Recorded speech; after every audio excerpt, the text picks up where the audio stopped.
Здравствуйте, уважаемые телезрители. Это программа «Интервью дня». Сегодня мы говорим о Тувинском театре кукол, а точнее о завершении 9-го театрального сезона. У нас в гостях художественный руководитель Айдыс Чембиевич Чадамба и директор Тувинского государственного театра кукол Саян Аюнолович Мангуш. Здравствуйте. Добрый день. Здравствуйте. Дорогие гости, расскажите, пожалуйста, о работе вашего театра.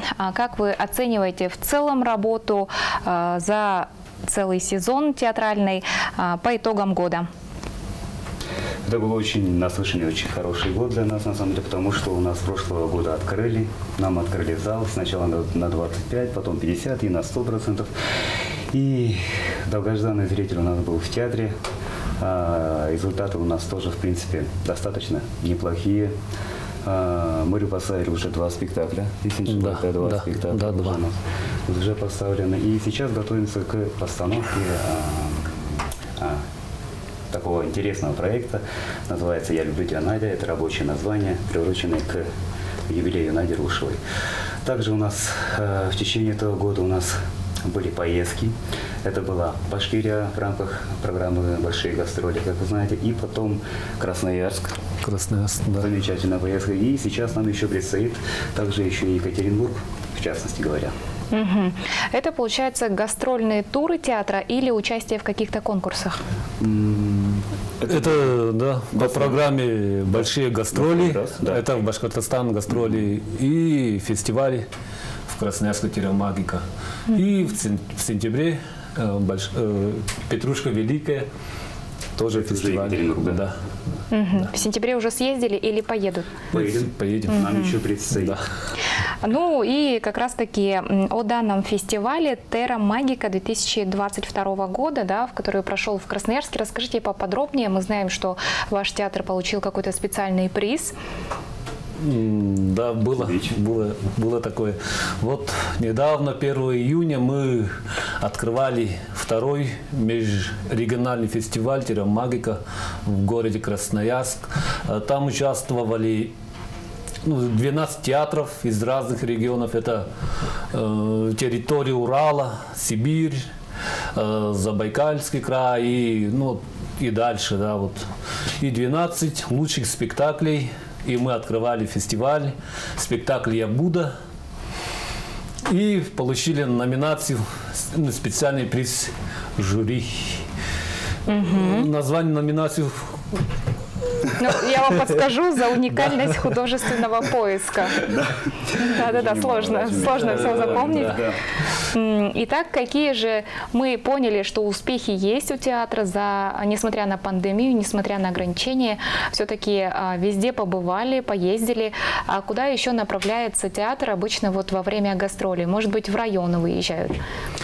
Да, у нас весной были гастроли, и еще, конечно, планируем, потому что у нас впереди нас ждет наш, так скажем, маленький юбилейчик, который мы планируем объездить, хотя бы не центральные, а вот райцентры, да, вот районные. Такие планы есть. Да. Это уже к десятилетию, действительно, мы должны объездить весь наш регион, показать наш театр, какие у нас есть результаты, что мы есть, на самом деле. В принципе, хотя, конечно, мы побывали уже везде, но, тем не менее, на десятилетие есть такая огромная, гастрольная программа. И плюс к этому еще будет сказано, что на юбилей все-таки планируем пригласить наших друзей, коллег, с которыми мы в течение вот этих 10 лет хорошо взаимодействовали. Это Красноярск, опять же. Очень хороший коллектив тоже Красноярского театра кукол. Далее Бурятия. Да. Забегая вперед, но, наверное, уже скажем, да, Бурятия. Да, наверное, да. Театр кукол «Вер» — это 4-й обладатель «Золотой маски», то есть высшая национальная театральная премия. И это очень тоже достойный такой хороший, крепкий коллектив, который приедет со своими спектаклями на наше десятилетие, покажет свои золотомасочные спектакли для нашего зрителя. Вот вкратце вот такие вот планы. И, конечно же, к десятилетию либо это будет фильм, пока еще не решили, честно, пока еще не решили, либо мы все лето впереди. Фильм, или же книга, буклет. Да. Книгу, да. Да, книга, скорее всего. О планах тогда мы не будем спрашивать, уточнять, пока, видимо, это в идейном формате. Расскажите, какие были трудности в сезоне, то есть успехи мы уже поняли, и планы немножко вот затронули.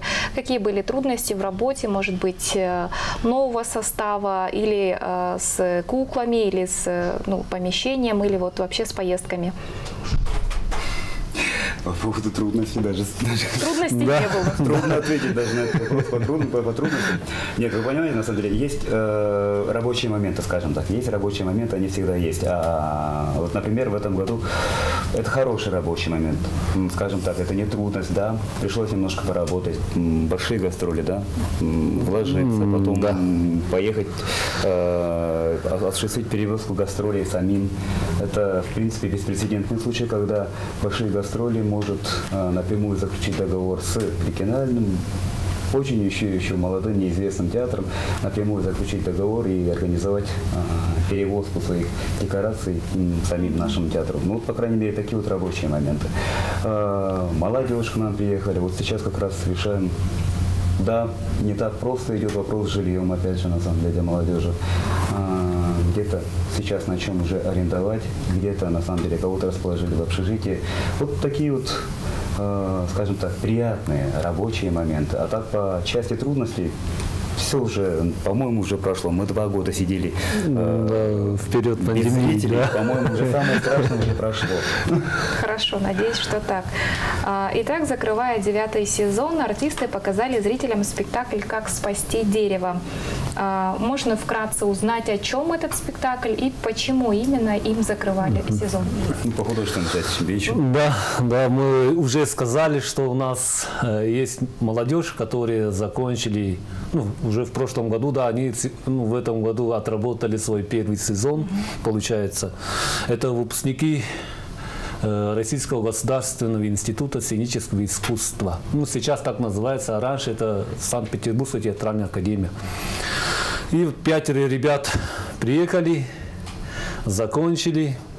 И, конечно же, мы этот сезон закрываем спектаклем «Как спасти дерево». Это их дипломная работа. Такое тоже интересное событие, маленький праздник для нас. Для зрителей тоже будет интересно, да.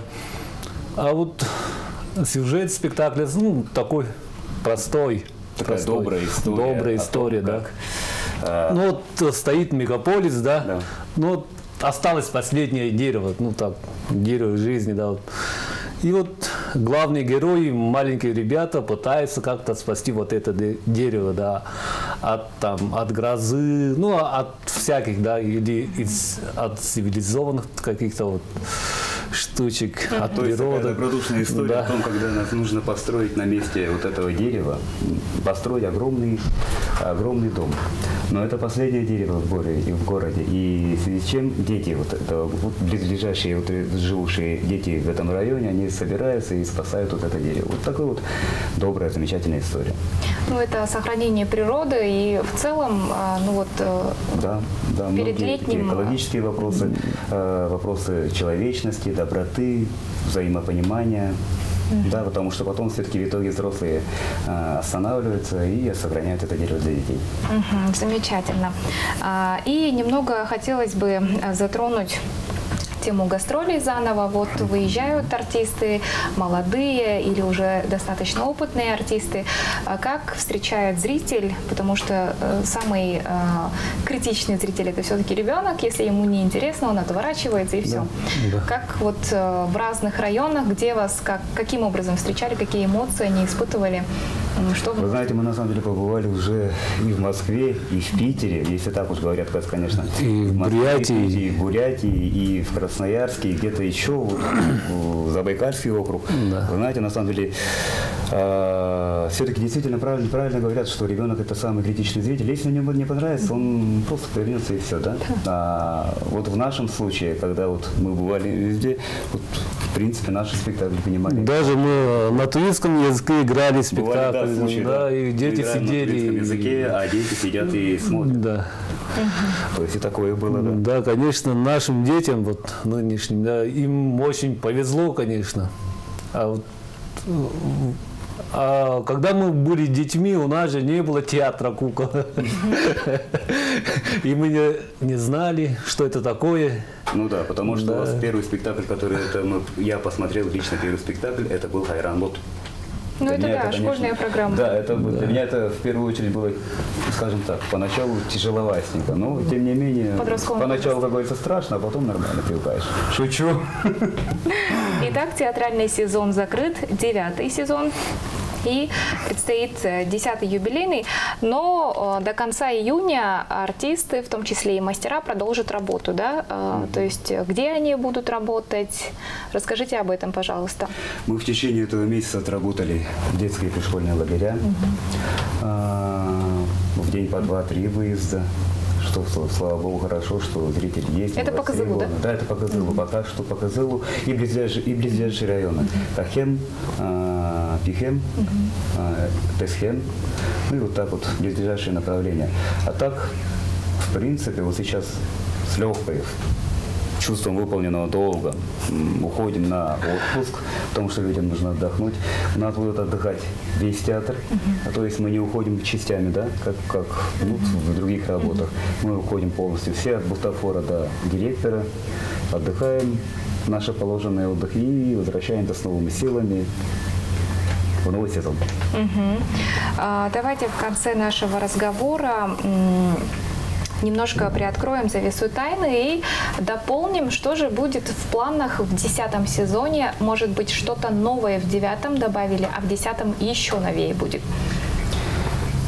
Чебич, тогда я, наверное, начну по поводу реконструкции, а дальше уже по поводу творческой части. Ну что ж, в принципе, это уже не секрет. У нас разыгрались торги, и у нас уже определен победитель. К нам он должен уже приехать на следующей неделе. У нас планируется реконструкция нашего здания. Усилиями Министерства культуры, нашего правительства мы все-таки добились того, что наш театр в число вошел в программу реконструкции Министерства культуры Российской Федерации. Вот такая хорошая новость. И это уже к новому сезону работа завершится? Работа уже почти полностью начнется, да. То есть начнется работа по реконструкции, там уже бумажная работа, там будут приезжать инженеры, просчитывать все остальное и так далее. А мы будем в течение вот этого периода как-то так вот уживаться и со строительными работами, и вот таким вот. То есть 10-й театральный сезон все-таки войдет вот в этот план реконструкции, вы начнете параллельно? Хороший прогноз таков. Хорошо, я думала, уже к концу лета это все завершится, но это, видимо, не так быстро. Нет, это не так быстро, да. Это будет в течение 10-го театрального сезона. Может, 11-го. Полностью, наверное, театр перейдет на вариант гастрольный, въездной. Гастролирование уже к 24-му году. Хорошо. Уже сразу на 2 сезона вперед. Поняли, спасибо. И в части художественной? Да, художественной, как уже сказали, мы будем подстраиваться под, ну так сказать, под реконструкции, да, у нас будут в основном выездные спектакли, ну, малых составов. Ну, конечно, будут, так сказать, имиджевые спектакли, да, хотя бы один спектакль раз в год, в один сезон будем, конечно, будем создавать, творить. Конечно же, планируем тоже приглашение художников, постановщиков из других городов России. В ближайшее время это у нас Бурятия. Да, Бурятия. Мы заслуженный деятель искусства Бурятии Ольга Акимова. Ольга Акимова. Да. Вот ее жена. А на следующий год примерно так. Опять же, Питер. И, возможно, будет... возможно, и будет, на самом деле, если даст согласие, наверное, будет и Юрий Сучков. Все мы поняли. Спасибо большое за интересную беседу, за то, что рассказали о завершении сезона, а также о планах 10-го юбилейного сезона. Благодарю вас за интервью. Дорогие телезрители, это программа «Интервью дня». Сегодня у нас в гостях художественный руководитель Тувинского государственного театра кукол Айдыс Чимбиевич Чадамба и директор театра кукол Саян Уйнолович Мангуш. Я с вами прощаюсь. До новых встреч.